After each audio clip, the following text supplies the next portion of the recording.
napakahirap kausap. Nakakatakot. Lumipat bigla yung TV namin sa Channel 7.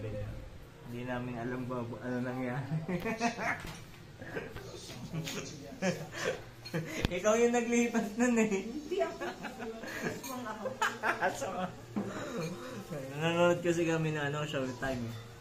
Tapos biglang lumipat yung channel na yun. Channel 7 GMA. Eh wala naman tumatayo dito na na lipat yung remote. Nandun yung remote nandun sa may unahan. Tapos lumipat sa Channel 7. Oo nga. Hindi namin alam kung ano nangyari. Hindi ko nga sa iyo, ano ba rin? Sine? Baka sine. Tapos ano ginawa mo sa cellphone? Sabi ko, wala na akong wifi. Pinindot mo dyan. Malis na si Marlon. Pinindot mo yata dyan eh.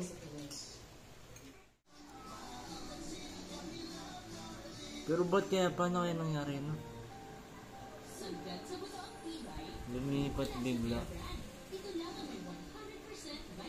Baka nasa inyo yung remote kanina. Ay, napakahirap kausap. Nakakapagtaka din eh. Nandoon mo. Nakaupo kami.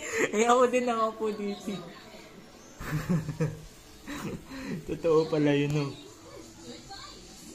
Nangyayari pala sa totoong buhay. Alam mo sa TV lang. May nagmumulto.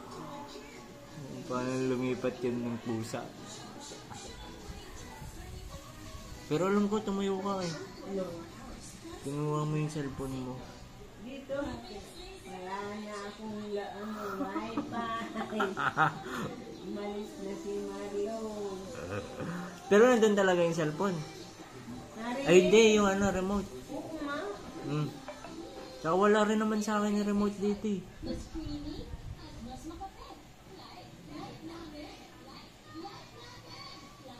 Tsaka hindi na rin naman ako tumayo papunta doon. Nakalimutan na naman ang iyong. Wala.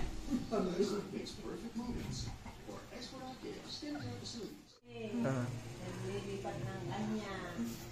Siya mo, hindi naman siya naglilipat ngayon ah. Paano nangyari yun? Baka tumayo nga kayong sabitan. Kita-kita mo nga ako. Hindi rin naman ako tumayo dito para lumipat yan eh. May multo. Marlon. May multo tanga. Dito. Kwento mo na eh. Lumipat ng TV. Nagkusa tanga. Ano ko yan? Alis kayo. Nagkusa. Nagkusa lumipat ng GM.